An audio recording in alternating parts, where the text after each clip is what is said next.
I was talking to a friend the other day, Thursday morning, and I mentioned that I was going to teach about joy. That was my topic for this week because I think it's an important topic with all the stuff that's going on in the world today. It's really important to have an awareness of joy, to cultivate it if it's not there, or to recognize it when it is there, because there's so many challenges, even just to get out of bed these days. You turn on the TV, or you read your social media, or look at the news, or even in our own lives, the challenges we face in our own lives, in our day-to-day experiences. Sometimes we postpone our joy, and it's really important not to do that. It's important to connect with it and reflect on it and cultivate it. And it's an important teaching in Buddhism. It's one of the factors of awakening. Joy is extremely important, and I'll talk more about what that's like in the factors of awakening. And when I was talking to my friend, he's a longtime practitioner as well. He said he really struggled with it when he first came into contact with the teachings on joy. He said there was a real resistance and a real aversion to it. And this is really, really common. This is extremely common. I don't know if y'all have felt that. As I said, I'm going to talk about joy tonight. And sometimes you have this inner like, or yay, or whatever. There's a reaction to the topic. And he was saying it took him a while to he thinks it took him a while to understand that, but he thinks one of the reasons may have been because I don't want to spend my time in joy because I know it's going to go away and then I'm only going to suffer. It's only going to hurt. And Brene Brown, in one of her books, if you know Brene Brown, she talks about um, foreboding joy, which means that we don't allow ourselves to feel joy because we know it's going to end. It's actually, there's a name for it. And so we'd rather deny it. It's this protective mechanism we have to protect ourselves against difficulties, against challenges. And there's that great song by Simon and Garfunkel called I Am a Rock, where and one of the lines is, if I had never loved, I never would have cried, so I'm never going to love again. And the story is about protecting himself from ever feeling that, because he doesn't ever want to lose it and experience that pain and that heartache. And so what you do is you build yourself a wall, which is basically a prison, and you keep out joy. But when you keep out, or you keep out pain, but when you keep out pain, you keep out joy. When you keep out the icky feelings, you keep out the good feelings too. The wall keeps everything out. Um, and there's so many reasons why we do this. A lot of why we don't acknowledge joy or allow ourselves to feel it, or think it's not worth cultivating. We live in a society that tells us that we're not good enough, or we haven't accomplished enough, or we're criticized, or this the society, or perhaps how we were raised, when people told us, oh no, you got to do more, there's always one more thing before you could let up or experience some ease. And so that impacts us whether we recognize it or not. All these experiences, all this conditioning really colors how we see the world, how we interact with our emotions, whether we interact with our emotions or whether we just stuff them down. So really important to recognize that there's a lot of things at play here that keep us from moving towards the joyful experience. And that's why one of the reasons I want to talk about it tonight, because it's really important that we move towards it. An important part of who we are. Sometimes folks confuse pleasure with joy, or stuff. We get something, so then we're joyful. So it's this external facing chase that we're in. We're looking for what we think will make us happy. And then there's anger or sadness that happens when we don't get it, or we get it and it's not quite what we expected it to be, or we get it and it's great and then it dissipates or disappears, because everything's impermanent and it's all going to go away. So if your happiness is dependent on outside things, there's going to come a time when there's going to be a disappointment.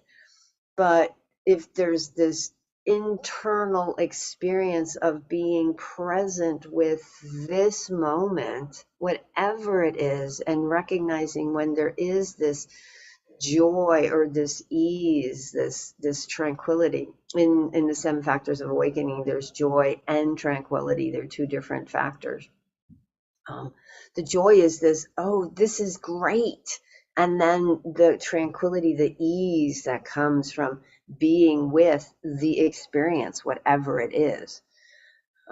And when we're chasing on the outside, it takes on this flavor of striving, of like bearing down. It becomes work. It becomes, instead of this place of receiving and openness and receptivity, there's this kind of striving and hunting and chasing and damn it, I'm gonna get that. I'm gonna be happy no matter what. You know. And so to watch that and maybe begin to have some curiosity about, if joy is difficult for you to connect with, see what gets in the way. That's, I think, one of the most important questions we can ask. What's in the way? What's getting in the way? You know, the Buddha said, all the running and seeking and chasing we do, we just need to stop. We just need to be. And it seems so weird or counterintuitive because we're used to looking out there. We're used to chasing. We've been taught to chase. Where do you plan to be in the next 5 years? What are your goals for this coming year? And it's always like forward thinking, forward thinking, forward thinking. And of course we have to plan. Of course we have to set goals, but we also have to be in the moment. We have to be present for what is showing up right here. And that is this showing up for what is right here is the cultivation of, or the willingness to experience joy when it does show up, especially in difficult times. We think, how can I be joyful when there's so much suffering in the world? And Bhikkhu Bodhi, this very, very wise monk, says that the cultivation of joy is important in order to regulate despair. We can't just live in a state of despair and sadness and wringing of our hands. It's too easy to fall into that place of doom, but that is out of balance. It's out of balance because there's the teaching, I think it's a Zen teaching on 10,000 joys and 10,000 sorrows. There's gonna be all these things that happen in our lives. Let's be with them as they show up, all of them, the joys and the sorrows, with this equilibrium, with this balance of equanimity, this balance of, oh, right now it's like this. Let me be with this. If there's some pleasant experience, oh, let there be some joy and some resting in that ease. If there's an unpleasant experience, maybe there's some compassion that arises, a cultivation of compassion. Joy is present when the hindrances are not, and the hindrances are craving, aversion, restlessness, dullness, numbing ourselves, doubt. So that's why it's important to say what gets in the way of joy, and the hindrances are a handy way to say, am I wanting something different from right here? Am I doubting that I deserve it? What's going on? So that is this willingness to stop, this willingness to see and be with is incredibly important. It's incredibly important. In early Buddhist texts, joy and, as I said earlier, joy and happiness are not dependent on outside circumstances. They're dependent instead on our relationship to the world. We are calm in spite of what's happening in this world. Joy is the cessation of dukkha, and dukkha, which is so usually translated as suffering, means a dissatisfaction with the way it is. When we lose that dissatisfaction with the way it is, dukkha, there's an ease. Doesn't promise pleasant all the time. That's not what it's promising. It promises an ability to hold what's happening in this moment. No, joy is authenticity. It's an undefended heart. We're not hiding from anything. I've had this, I talked about it, I think, a couple of weeks ago. The first couple of weeks of my month, I've been with, I had, there was a memorial for a friend that I couldn't get to because my sister-in-law was very ill, and she asked me to come and be with her, and she's, almost 84 and has a lot of things going on in her life. And it's like, okay, how do we start planning for these, the old age, the dying, these parts, having those difficult conversations, being with her, and then getting some other news. And so there's been a lot of heavy stuff in my life these last few weeks, and my gratitude is immense that I've been able to just be with it and go, okay, there's this, heaviness and recognition of, like, this is a lot, and not missing out on joy when it shows up, like the silliness of my cats. And my neighbors just got 2 little kittens, and we went over there and played with them the other night, and they're the sweetest little fluff balls. And the other night, the sky was gorgeous because there were those hot summer clouds in the sky, in the blue sky, in the evening. And so to be with that, it's like, wow, I'm not latching on to needing it to be different, latching on to needing this situation with my family to be different, or needing this situation to be different. It's just like, this is the way it is. So there's a tranquility that comes from that. And then when there's something that's incredibly pleasant or pleasing, there's a joy that arises too. It's like, wow, this is great. And notice that there's no clinging, there's no clutching. We can't deny the joy when it's there, because that is also a denial of reality. Just as we push away unpleasant feelings, we can't push away the pleasant feelings, because both of them are not authentic. Both of them are defenses. How can we be with this moment? And this joy that arises as part of the 7 factors of awakening, this mindfulness and being present and letting go of wanting one thing or another, and just opening to the experience of what is. And then there's a steadiness of mind, and ultimately just this equanimity. There's a natural flowering of joy, but a lot of times, because we've got so much conditioning, so much cultural and familial conditioning around being happy, around joy, around deserving, quote unquote, joy, even though it's unconditional, sometimes we need some help with this. And so I am a huge fan of James Baraz' work and Awakening Joy. And so I want to go over some of the stuff he talks about in that class. James Baraz, Baraz. And he still teaches this class. He teaches up in Berkeley. He lives in Berkeley. And he's been doing this class forever. He signed this and it's dated 2010. So it's called Awakening Joy. And so he's been doing this class for probably that's 13 years ago. So at least maybe 20 years. And he still teaches it. It's a 10-week class, but I'm going to give you a real speedy version of this 10-week class.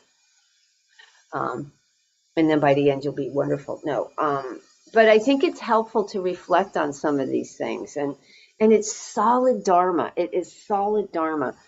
And so I'm just going through basically the chapter headings because that's what, the big, um, the movement towards cultivation of joy in our lives. It's not 10 steps and you'll be happy forever. That's that chasing something outside. This is an internal shifting of our relationship to the world. And the first one is just setting an intention, inclining the mind towards joy. Make the decision that you will allow joy in your life. Oftentimes, I don't even know if we do that. I don't even know if we do that. I have a I had a friend years ago. I haven't seen. She moved to the Midwest many years ago, but she always used to talk about not having any joy in her life. I just don't have joy in my life, and looking back at it, I think she had this idea of what joy was, and her life didn't match that.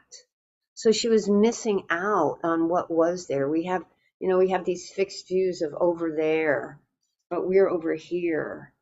And how do you be here? How do you be right where your feet are?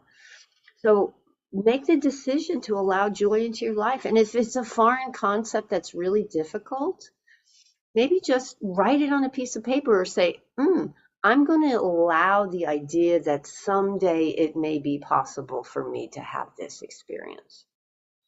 And then, as I said earlier, look at what gets in the way.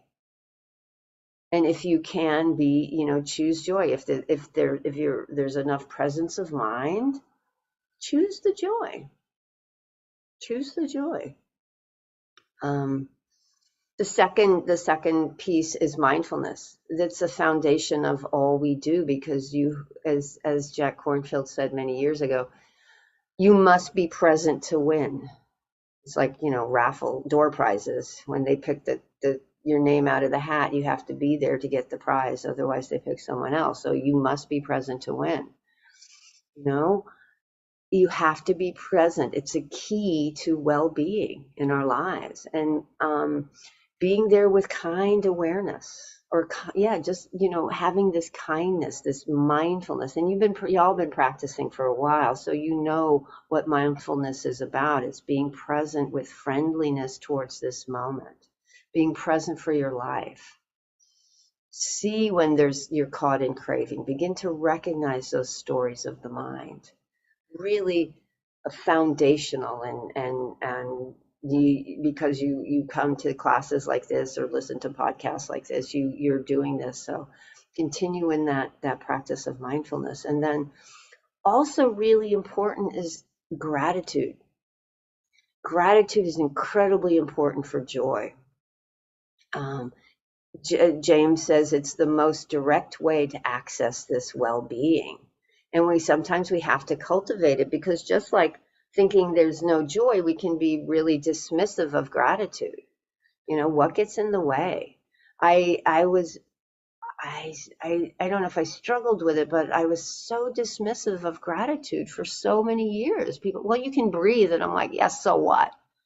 This isn't happening. That's not happening. So what? I can breathe. And it's like, trust me, when people have difficulty breathing, they're grateful when they can breathe. But to imagine to be dismissive of the breath of life is a really skewed way to be. And so to come into this recognition of like, oh yeah, so grateful for all these things, and to intentionally cultivate gratitude. I think it was Zenju Earthlyn Manuel who says, I think it was her I was reading, that she writes down every night or names 3 things she's grateful for in that day. That's why I always end meditation practice with this invitation to touch on something to be grateful for. It has a beneficial impact to the mind. It's really, really, really important. And then I remember once someone said years ago, you're either grumbling or you're grateful. They really can't coexist. You're grumbling or you're grateful. So begin to move towards gratitude, even just for the simplest little things, simple little things.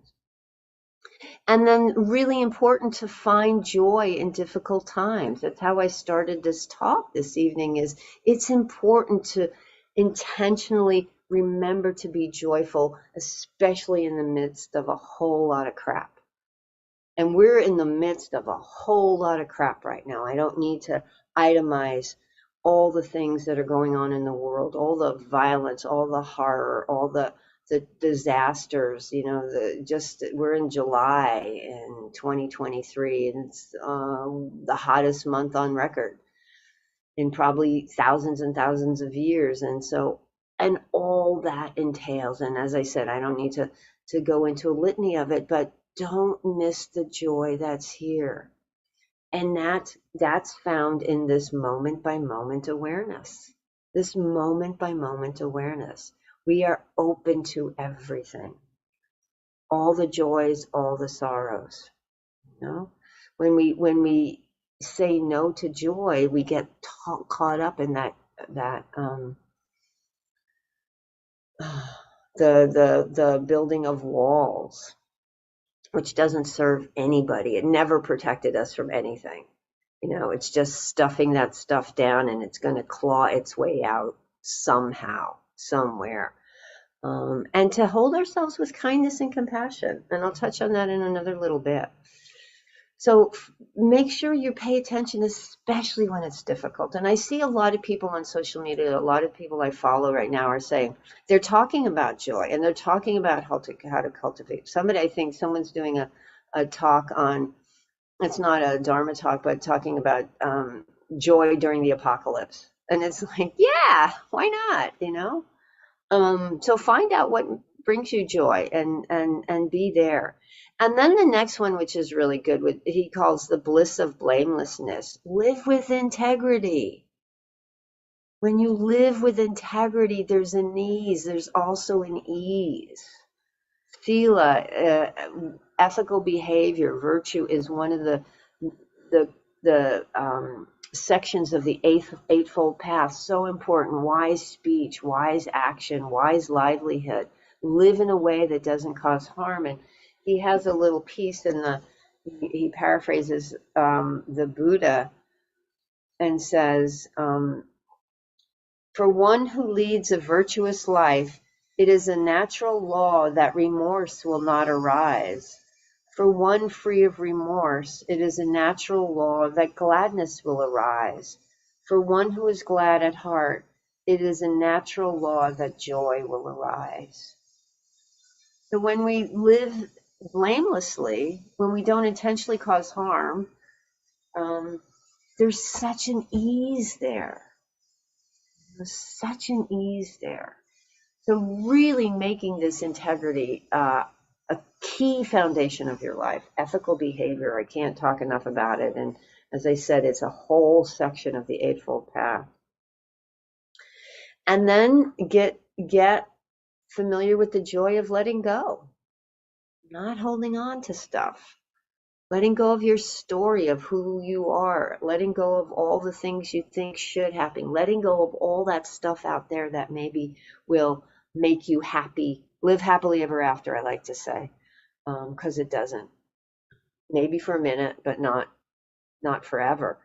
The Dalai Lama talks about, I think James puts a story in the book about, wanting stuff, even when he doesn't know what it is. He used to go into the Sharper Image store that had all the gadgets, and he'd say, "Oh, I want that," and not know what it is. It's that shiny, shiny, shiny. And you take birth as the person who wants something, or you see a person and you want that, and that will do it. And if my sports team wins the game, then I'll be happy. And if I get the perfect meal in this restaurant, or if those politicians do what I need to do, then it'll be okay.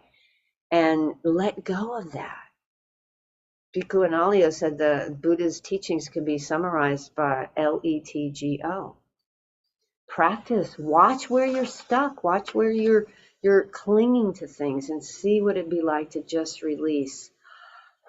Make some space. Let go of that baggage. And the next two can be challenging. He calls them the sweetness of loving ourselves and the joy of loving others. And that is really connecting with the heart practices, this willingness to greet the world with kindness and compassion, and greet ourselves with loving kindness and compassion, It's unconditional for all beings. Letting go of your agenda for yourself, letting go of your agenda for others. If you're grounded in the Eightfold Path, if you're grounded in ethical behavior, you're not going to cause harm. So begin to walk through the world not causing harm, but also being kind. Be kind to yourself. Be kind to others. Take the metta sutta. I talked about this a few weeks ago. And cultivate compassion as well. Which is an open heart in the face of suffering. You don't have to hide. And when you can be present for suffering, it's a tremendous freedom because there's nothing you have to hide from. Because so often we're hiding from hurt and pain. But if you can open up to your own suffering, to the suffering of others, there's a tremendous freedom there. And like I said, there's an ease there. There's a joy there. It seems so counterintuitive, but I'm sure you've each been able to touch that at some point. And it's never what we think it's going to be. Think it's going to be this horrible thing. And it's like, well, that wasn't that at all. It wasn't maybe perhaps pleasant, but there's a richness when we are open to the reality, or we're open to, we have our heart open to everything in the world, all the joys, all the sorrows. There's a care for the world, there's a care for ourselves, and we can do that. And the last one he says is just the joy of being. Relax the mind. Find that equanimity. Rest with things as they are. Quit having a fist fight with reality. Things may not be perfect, things may be broken, but you learn how to walk through the world wisely with taking care of yourself, not causing harm to yourself or others. Tony Bennett died, I think, last week, and I remember seeing him. He was I watched a couple of years ago an Amy Winehouse documentary, or part of a documentary, and he was in it because he had done a duet with her. And he was talking about her, I think, after her death. And he said this amazing line. He said, life teaches you how to live it if you let it. And so this is when we relax the mind and come to this place of equanimity, where we have this clarity and the wisdom, and life teaches us how to live it. We learn how to respond with wisdom and kindness and compassion. We recognize that we're all interconnected beings, not just human beings, but all these beings, the earth. We're all in this together. And so there's this open-heartedness, this gentleness, this compassion with which we walk through the world. And I can't stress it enough. I think it's an incredibly important reflection. It's an incredibly important thing to cultivate this. And I love, as I said, I love the Awakening Joy path, because it's so solidly Dharma, but it has this lens of joy, this lens of cultivating, this quality of the 7 factors of awakening, which again leads to equanimity, which leads to freedom and liberation. Nibbana, which is not out there, it's letting go. So thank you so much, my friends, for your kind attention. And I invite you to find the joy in your life.